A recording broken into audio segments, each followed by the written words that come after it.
Hello guys, কেমন আছো সবাই? আশা করছি ভালো আছো। শ্যাং ফ্যামিলিতে তোমাদের সবাইকে অনেক অনেক ওয়েলকাম। তো আমি কেক কোনোদিনও বানাইনি, কেক বানাতে পারিও না। প্রথমবার ইউটিউব ভিডিও দেখে কেকটা বানানোর চেষ্টা করেছিলাম। তো প্রথমবারেই কেকটা ভালোই পারফেক্ট মতোই হয়েছিল।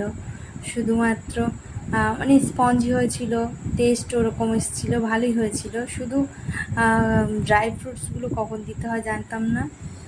প্রথমেই একবারই দিয়ে আর কেকটা শুরুর দিকে দিয়ে দিয়েছিলাম বলে কেকের মিডিলে চলে গেছে ড্রাই ফ্রুটসগুলো।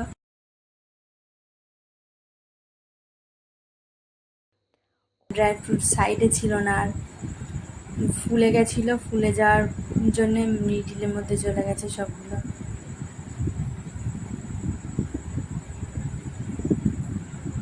আর একটু যে কেকের ব্যাটারটা ছিল সেটা একটু বেশি দেওয়া হয়ে গেছে, মানে আর একটু কম দিলে ভালো হতো।